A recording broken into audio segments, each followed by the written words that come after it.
Welcome back everyone. Test number 308 लगाते हैं UPSC civil services prelims 2020 के लिए। फोकस करेंगे भारत में यूरोपियों के आगमन पर। चलिए स्टार्ट करते हैं। सब कुछ सिस्टमेटिक वे से चल रहा है, किसी भी टेस्ट को मिस मत कीजिएगा, इम्पोर्टेंट होंगे। इस टेस्ट सीरीज़ को लगाने के बाद आपको पीसीएस और अदर कॉम्पिटिटिव एग्ज़ाम की जो प्रैक्टिस है ना, वो साथ साथ हो रही है। अगर इस लेवल तक के सवाल आपने सही कर दिए तो दुनिया के किसी भी एग्ज़ाम की, मतलब इंडिया के किसी भी एग्ज़ाम की जीएस के सवाल आपके गलत नहीं होंगे। तो चलिए, क्वेश्चन नंबर 1 है, यूरोपीय कंपनियों के आगमन के संदर्भ में निम्नलिखित कथनों पर विचार कीजिए और बताइए कि इनमें से कौन सा सही होगा। तो देखिए, पुर्तगाली व्यापारियों ने भारत में कालीकट, गोवा, दमन द्वीप तथा हुगली में अपनी कोठियाँ स्थापित की। वास्को डी गामा भारत के पश्चिमी तट पर स्थित कालीकट बंदरगाह पहुंचा और पुडुचेरी पर कब्जा करने वाले केवल पुर्तगाली थे। देखिए, पहला करेक्ट है बिल्कुल। पुर्तगाली व्यापारियों ने भारत में, पुर्तगाल कहाँ पर है, यूरोप में है ना, तो पुर्तगाली व्यापारियों ने भारत में कालीकट, गोवा, दमन द्वीप तथा हुगली में अपनी कोठियाँ स्थापित की। वास्को डी गामा भारत को खोजते खोजते पश्चिमी तट पर आ पहुंचा था, कालीकट बंदरगाह पर। तो करेक्ट है दूसरा, करेक्ट है पहला। पुडुचेरी पर कब्जा करने वाले केवल पुर्तगाली नहीं थे। सबसे पहले माना कि पुडुचेरी पर कब्जा पुर्तगालियों ने किया, लेकिन उसके बाद डचों ने भी किया, फिर उसके बाद अंग्रेज़ों ने भी किया, उसके बाद फिर फ्रांसीसियों ने भी किया। तो थर्ड वाला स्टेटमेंट हो जाएगा गलत, तो इसका आंसर हो जाएगा केवल एक। जहाँ जहाँ तीन है उसको एलिमिनेट कर दीजिए, ऑप्शन नंबर 1। तो देखिए, कथन 1 और 2 सही है जबकि 3 असत्य, क्योंकि पुडुचेरी पर सर्वप्रथम पुर्तगालियों ने अपना उपनिवेश स्थापित किया था, किंतु कुछ समय बाद डचों के नियंत्रण में आ गया था। अंग्रेज़ों ने भी पुडुचेरी पर 1793 में कब्जा किया। 1814 में हुई पेरिस संधि के तहत फ्रांस को भी यह सौंप दिया गया। तो इस प्रकार पुडुचेरी पर सर्वप्रथम नियंत्रण तो पुर्तगालियों ने स्थापित किया, किंतु उसके बाद डच आए, अंग्रेज आए, फ्रांसीसी आए। याद रखिएगा इसी क्रम में। क्वेश्चन नंबर 2 है, अब एग्जामिनर क्या करेंगे, एग्जामिनर इसी एक्सप्लेनेशन से उठाकर सवाल यूपीएससी सिविल सेवा में भी पूछ सकते हैं, वो पीसीएस की परीक्षा में भी पूछ सकते हैं, वो एसएससी की परीक्षा में भी पूछ सकते हैं, वो बैंक की परीक्षा में भी पूछ सकते हैं, वो रेलवे की परीक्षा में भी पूछ सकते हैं। उम्मीद है कि आप जो है हर टेस्ट की प्रैक्टिस करते रहिए जो भी दिया जाता है।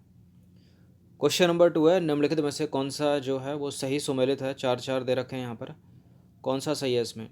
भारत के मार्ग की खोज पुर्तगाली यात्री वास्को डी गामा ने, ऑस्ट्रेलिया की खोज हॉलैंड के तस्मान ने, और वान डीम्स लैंड मतलब तस्मानिया की खोज ब्रिटेन के कैप्टन कुक ने, और अमेरिका की खोज स्पेन यात्री कोलंबस ने।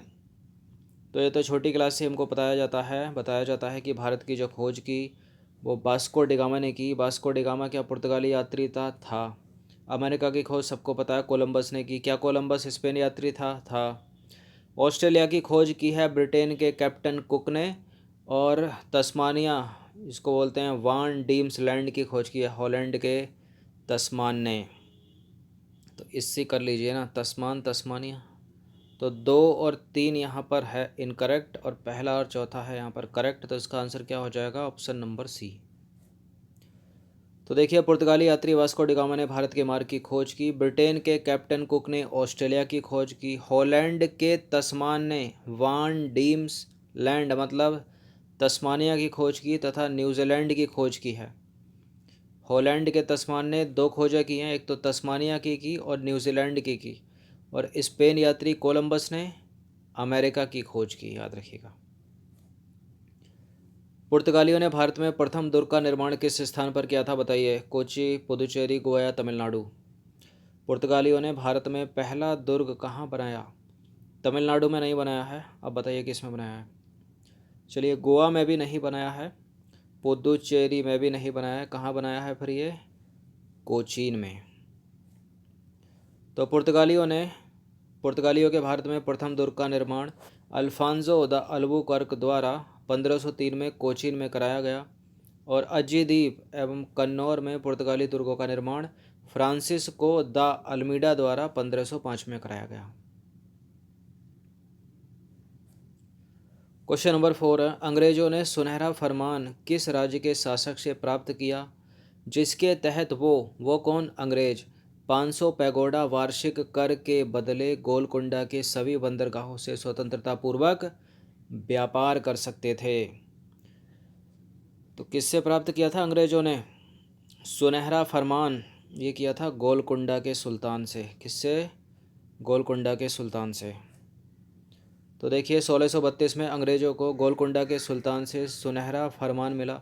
इसके तहत कंपनी को अधिकार मिल गया। कंपनी किसकी? अंग्रेज़ों की। कंपनी को अधिकार मिल गया कि वो 500 पैगोडा वार्षिक कर के बदले गोलकुंडा के सभी बंदरगाहों से सफलतापूर्वक ट्रेड कर सकते थे। और 1551 में शाह शुजा ने 3000 वार्षिक कर के बदले बंगाल में चुंगी मुक्त व्यापार करने की स्वतंत्रता दे दी। यानी पैसों के बदले बिक गए भारतीय सुल्तान। क्वेश्चन नंबर 5 है, हॉकिंस के संदर्भ में निम्नलिखित कथनों पर विचार कीजिए। तो तीन स्टेटमेंट है यहाँ पर। हॉकिंस देखिए 1608 में कैप्टन हॉकिंस अकबर के नाम जेम्स प्रथम का पत्र लेकर किसके दरबार में आया? जहांगीर के दरबार में। पहला स्टेटमेंट है। जहांगीर ने हॉकिंस को खान की उपाधि दी और 400 का मनसब भी दिया। टॉमस रो भी जेम्स प्रथम का ही राजदूत था जो जहांगीर के दरबार में आया था। तो करेक्ट पहला है, करेक्ट दूसरा है, करेक्ट तीसरा है। तो तीसरा भी करेक्ट है। टॉमस रो भी जेम्स प्रथम का ही दूत था जो जहांगीर के दरबार में आया था। तो डी हो जाएगा इसका उत्तर। तो देखिए उपरोक्त सारे के सारे कथन सत्य हैं। 31 दिसंबर 1600 को एलिजाबेथ प्रथम ने ईस्ट इंडिया कंपनी को 15 वर्ष के एकाधिकार वाला व्यापारिक परिपत्र दिया। बाद में जेम्स प्रथम ने इस चार्टर को अनिश्चित काल तक कर दिया। अब देखिए इस चार्टर को अनिश्चित काल तक कर दिया। 1608 में क्या हुआ? हॉकिंस जहांगीर से मिला। कैप्टन हॉकिंस जहांगीर से मिला। उसने जहांगीर से फारसी भाषा में बात की, जिससे प्रभावित होकर जहांगीर ने उसे खान की उपाधि प्रदान कर दी। 1615 से 1618 के बीच टॉमस रो जहांगीर के दरबार में जेम्स प्रथम का राजदूत बनकर रहा। तो जहांगीर के दरबार में ही रहा है टॉमस रो, और जहांगीर के दरबार में भी रहा कैप्टन हॉकिंस। क्वेश्चन नंबर 6 है, निम्नलिखित कथनों पर विचार कीजिए। चार स्टेटमेंट है यहाँ पर, बताना है कि इनमें से कौन सा करेक्ट है। कलकत्ता का संस्थापक टॉमस रो था। बम्बई का वास्तविक संस्थापक जेराल्ड अंगियार था। मद्रास की स्थापना फ्रांसिस डेने की थी। और पुडुचेरी का प्रथम गवर्नर फ्रैंको मार्टिन था। देखिए बिल्कुल पुडुचेरी का प्रथम गवर्नर फ्रैंको मार्टिन था, करेक्ट है ये। मद्रास की स्थापना फ्रांसिस डेने की थी, ये भी करेक्ट है। बम्बई का वास्तविक संस्थापक जेराल्ड अंगियार था, ये भी सही है। कलकत्ता का संस्थापक टॉमस रो नहीं था, कलकत्ता का संस्थापक था जॉब चार्नक। तो इसका आंसर क्या हो जाएगा? Option number B 2, 3, 4। फर्स्ट को एलिमिनेट करके मिल जाता क्या उत्तर? आधा तो कट ही जाता। तो देखिए कलकत्ता का संस्थापक जॉब चार्नक था, न कि टॉमस रो, इसलिए पहला गलत है। बम्बई का वास्तविक संस्थापक जेराल्ड अंगियार, मद्रास का संस्थापक फ्रांसिस डे, और फ्रैंको मार्टिन पुडुचेरी का प्रथम फ्रांसीसी गवर्नर था। क्वेश्चन नंबर 7 है, सूची 1 को सूची 2 से सुमेलित कर दीजिए। सूची 1 में राज्य और सूची 2 में उसके संस्थापक। अवध का संस्थापक कौन? हैदराबाद का कौन? बंगाल का कौन? रोहिलखंड का कौन है? देखिए अवध का संस्थापक कौन हो सकता है इसमें? अवध का संस्थापक है सादत खां बुरहानुल मुल्क। कौन है अवध का? सादत खां बुरहानुल मुल्क। हैदराबाद का चिनक्लिच खां। बंगाल का कौन है? मुर्शिद कुली खां। और रोहिलखंड का बीर दाऊद एवं अली मोहम्मद खां। तो इसका आंसर क्या बन रहा है? Option number B 4, 3, 2, 1। तो देखिए नए स्वायत्त राज्य एवं उनके संस्थापक जैसे हैदराबाद का कौन था? चिनक्लेज खां एवं निजामुल मुल्क। और बंगस राज्य का कौन था? मोहम्मद खां बंगस। बंगाल का कौन था? मुर्शिद कुली खां। रोहिलखंड का बीर दाऊद एवं अली मोहम्मद खां। कर्नाटक का सादुल्ला खां। और अवध का सादत खां बुरहानुल मुल्क। इसमें इम्पोर्टेंट है हैदराबाद का, बंगाल का, कर्नाटक और अवध। ये याद रहने चाहिए आपको। क्वेश्चन नंबर 8 है, फर्रुखसियार द्वारा 1717 में जारी फरमान के संदर्भ में कौन सा सत्य है? देखिए, कंपनी को बंगाल के दीवान की अनुमति से कलकत्ता के पास 38 गांवों को खरीदने की अनुमति मिल गई। यदि मुगल साम्राज्य के हित में हो तो कंपनी द्वारा शाही मुद्रणालय के उपयोग की अनुमति भी दी जा सकती है, और सूरत में 10,000 वार्षिक कर के बदले आयात निर्यात कर से मुक्ति, और मुगल सम्राट के टकसाल में ढाले गए सिक्कों से ही अंग्रेजी व्यापारी लेन देन करेंगे। पहला करेक्ट है, दूसरा करेक्ट है, तीसरा करेक्ट है। ऐसी कोई बाध्यता नहीं थी कि मुगल सम्राट के टकसाल में ढाले गए सिक्कों से ही अंग्रेज व्यापारी लेन देन करेंगे, ये गलत है। डी वाला स्टेटमेंट है यहाँ पर। तो फर्रुखसियार द्वारा 1717 में जारी फरमान में उपरोक्त छूटों के अतिरिक्त एक छूट यह भी थी कि कंपनी के बम्बई टकसाल में ढाले गए सिक्कों का समस्त भारत में प्रचलन होगा, ना कि मुगल सम्राट के टकसाल में ढाले गए सिक्कों से। अब है क्वेश्चन नंबर 9, भारत में डेनिश कंपनी के आगमन के संदर्भ में कुछ स्टेटमेंट है यहाँ पर। देखिए, 1616 में डेनिश कंपनी का आगमन हुआ भारत में, और 1620 में यानी 4 साल बाद डेनिश कंपनी ने त्रावणकोर मतलब तमिलनाडु में व्यापारिक केंद्र खोला, और डेनिश कंपनी ने सेरामपुर बंगाल में अपना मुख्यालय बनाया। बिल्कुल करेक्ट है तीनों के तीनों स्टेटमेंट। इसका आंसर हो जाएगा ऑप्शन नंबर डी 1 2 3। तो देखिए, उपरोक्त सारे के सारे कथन सत्य हैं। 1616 में डेनिश कंपनी भारत आई, और 4 साल बाद 1620 में उन्होंने त्रावणकोर तमिलनाडु में व्यापारिक केंद्र खोला तथा सेरामपुर में अपना मुख्यालय बनाया।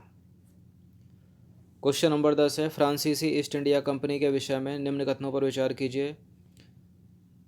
कोलवर्ट की अगुवाई में द इंदेस ओरिएंटल नाम की एक फ्रेंच ईस्ट इंडिया कंपनी का गठन हुआ। कलकत्ता में फोर्ट लुइस की स्थापना की गई। यूरोप में ऑस्ट्रिया के